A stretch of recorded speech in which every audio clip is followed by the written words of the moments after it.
শেখ হাসিনা মাথা উঁচু করে বাংলাদেশে ফিরবেন, এটি নিয়ে খুব আলোচনা হচ্ছে।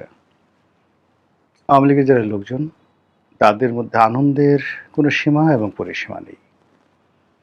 বিরোধী দল যারা আছেন, বিশেষ করে তরুণ যারা আছেন, তারা সবাই বলছেন, আসো আসো আসো, আমরা তো তোমার জন্যই অপেক্ষা করছি।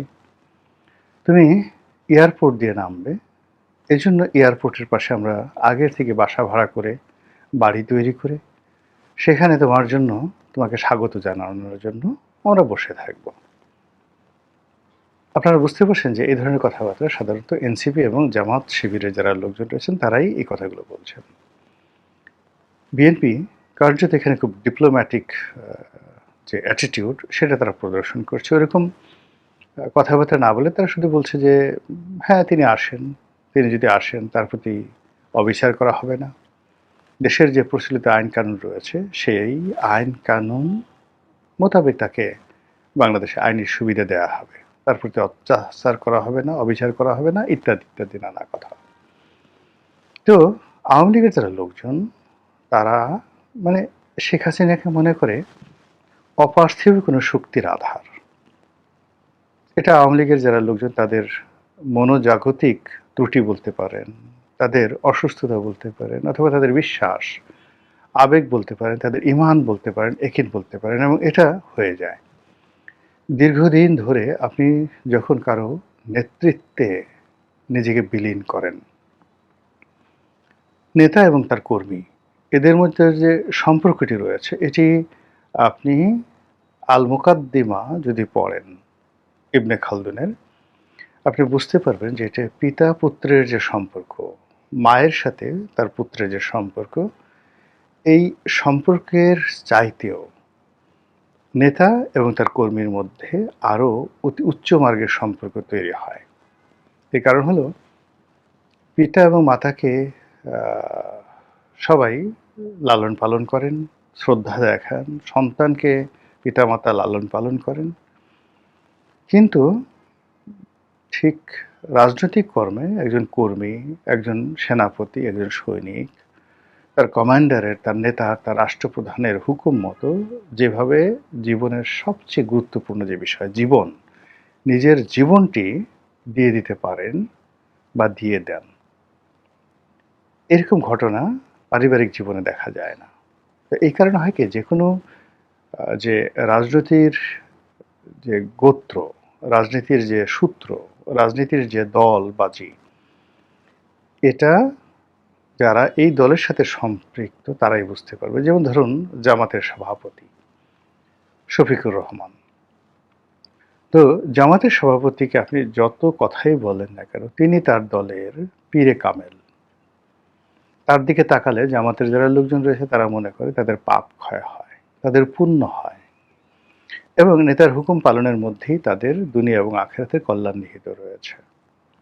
ঠিক আপনি যদি বিএনপির নেতাকর্মীদের কাছে যান, তারা হয়তো ইসলামের পরিভাষা এভাবে বলবে না, কিন্তু তারা জনাব তারেক রহমান সাহেব কিংবা বেগম খালেদা জিয়া, এই দুজনের প্রতি তাদের আনুগত্য, শহীদ প্রেসিডেন্ট জিয়াউর রহমানের প্রতি তাদের শ্রদ্ধা, এটা আপনি ওই কেবলমাত্র একদম ব্রুট বা ব্রুটালি বিএনপি না করলে আপনি এই সমস্যাটা বুঝতে পারবেন না।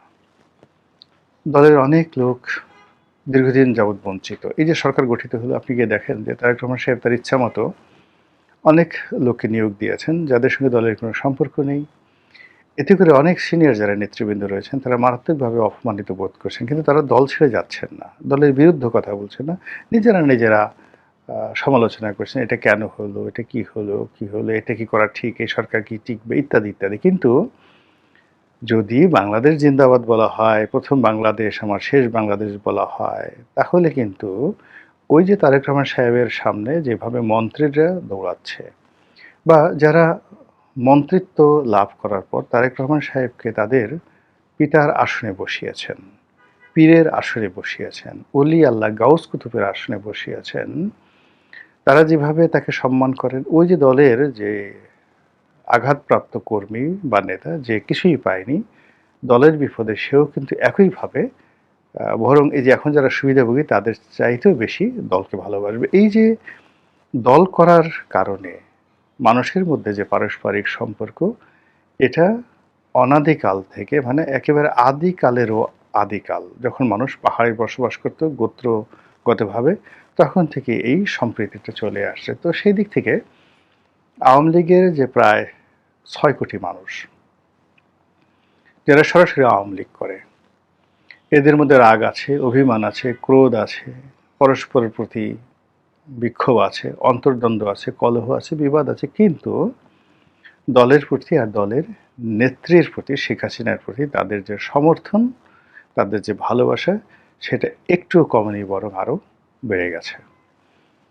এ কারণ হলো যে ধরুন এখন বিএনপি ক্ষমতায় আসছে বা জামাত ক্ষমতায় আছে, তো এই সময় এদের মধ্যে অনেকগুলো সমস্যা তৈরি হয়েছে, যেগুলো তারা যখন বিরোধী দলে ছিল তখন ছিল না। আবার এখন আওয়ামী লীগের মধ্যে যে মমত্ববোধ তৈরি হয়েছে, প্রেম ভালোবাসা তৈরি হয়েছে, এবং তারা যেভাবে এখন দলের জন্য কাজ করতে, বাংলাদেশে ফিরে আসতে প্রাণপণ তারা চেষ্টা চালিয়ে যাচ্ছে, এবং যার যার অবস্থান থেকে তারা যেভাবে নিজেদের পকেটে টাকা খরচ করছে, সেটি দল ক্ষমতায় থাকতে তারা কখনো করেনি। তো সেই দিক থেকে আওয়ামী লীগ যে একটা, মানে বাংলাদেশের রাজনীতির জন্য একটি, যাকে বলবো, কি বলবো, একটা মাইলস্টোন, এটি হিমালয়, এটি সমুদ্র, এটি বঙ্গোপসাগর, এটি পদ্মা, মেঘনা, যমুনা, আপনি যেটা বলেন না কেন, আপনি বাংলাদেশ যদি ধরেন তাহলে আপনি ঠিক বাংলাদেশে কেওক্রাডাং, বা আপনি যদি উত্তরবঙ্গে যান সেখান থেকে যে কাঞ্চনজঙ্ঘা দেখা যায়, সেই কাঞ্চনজঙ্ঘার রূপ, কিংবা আপনি যদি কক্সবাজার যান তাহলে বঙ্গোপসাগরের রূপ, পদ্মা, মেঘনা, যমুনার রূপ, এটা ছাড়া আসলে বাংলা কল্পনা করা যায় না। একইভাবে রাজনীতির ক্ষেত্রে আওয়ামী লীগ এখন এরকম একটা অবস্থা তৈরি করে ফেলেছে, প্রায় 70 বছরের তাদের যে সুদীর্ঘ রাজনীতির যে ইতিহাস, সেই ইতিহাসে তারা যে লিগেসি তৈরি করে ফেলেছে, এই কারণে বাংলাদেশে যদি মিলিটারি শাসন আসে, ডিক্টেটরশিপ আসে, একজন মুসলিনি আসে, একজন হিটলার আসে, তখন হয়তো আওয়ামী লীগের নাম এভাবে উচ্চারিত হবে না। কিন্তু অ্যাজ লং অ্যাজ আপনি রাজনীতির কথা বলবেন, দলের কথা বলবেন, আওয়ামী লীগের কথা বলবেন না, কিন্তু জামাত এবং এনসিপি, বিএনপির কথা বলবেন, হবে না।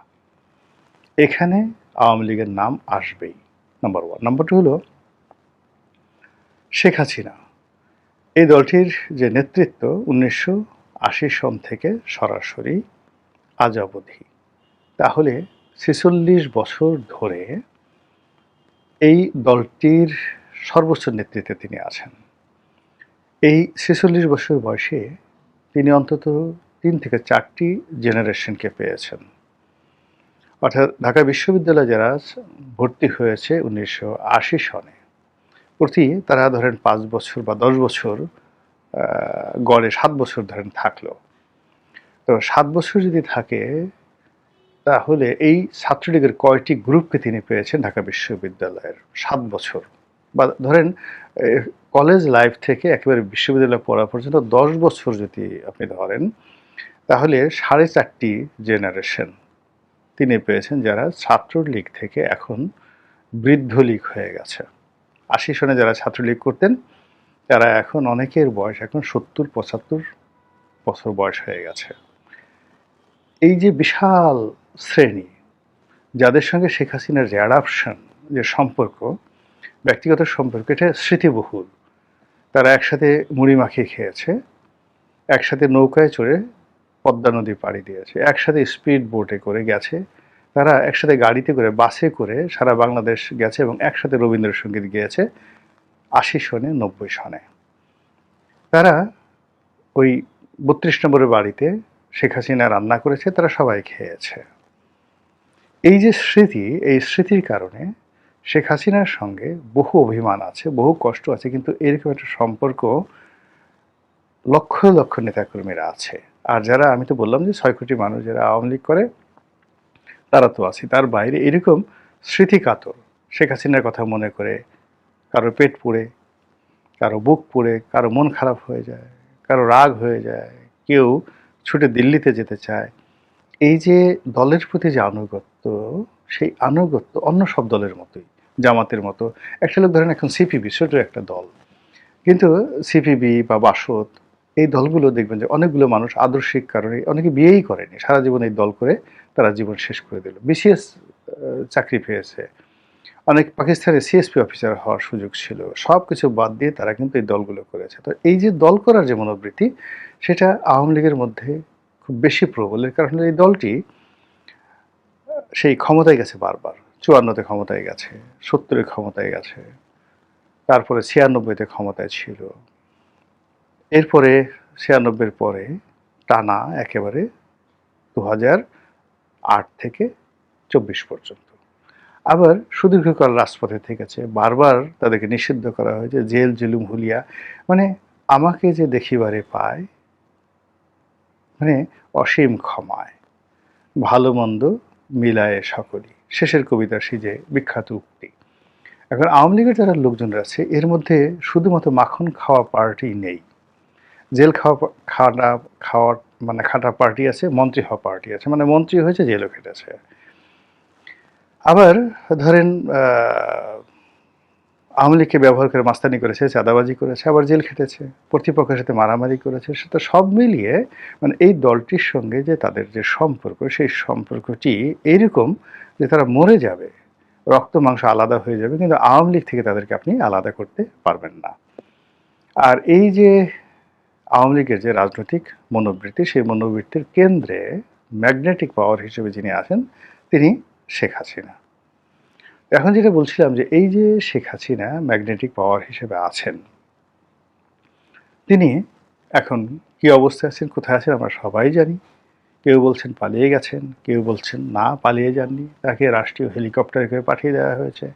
কেউ বলছেন তিনি আর জীবনে ফিরে আসতে পারবেন না, কেউ বলছেন তিনি আবার আসবেন, একেবারে প্রধানমন্ত্রী হিসেবে আসবেন, এয়ারপোর্ট থেকে তাকে স্যালিউট দিয়ে নিয়ে প্রধানমন্ত্রীর রূপে বসাতে হবে। কারণ তিনি যে পদত্যাগ করেছেন, পদত্যাগের কাগজ নেই, রাষ্ট্রপতি বলেছে।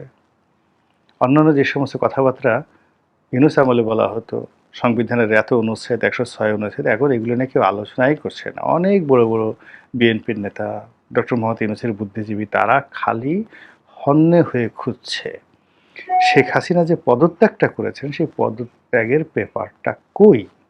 যদি পদত্যাগের পেপারটা না থাকে তাহলে এটা আগামীতে শেখ হাসিনা যদি ফিরে আসে, এটা ঝামেলা তৈরি হবে, ভীষণ রকম ঝামেলা তৈরি হবে।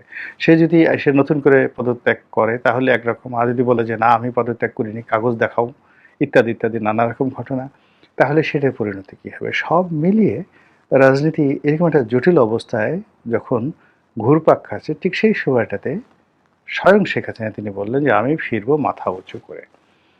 এখন আমার প্রশ্ন হলো, ভালো কথা, তিনি মাথা উঁচু করে ফিরবেন, মাথা তো উঁচু করেই ফিরবেন, তো সেক্ষেত্রে মাথাটা কতটা উঁচু থাকবে? যদি তিনি জনগণের নেত্রী হয়ে আসেন, জনগণের কামনা বাসনার যাকে বলা হয় স্বপ্নকে ধারণ করে তিনি আসেন, আমি মনে করি তার মাথা অবশ্যই উঁচু থাকবে, এবং সে মাথা একেবারে পৃথিবীর ছাদ ফুঁড়ে, আসমান ফুঁড়ে আরও বহুদূর যাবে, আরও সে আজিম পর্যন্ত চলে যেতে পারে। কেন?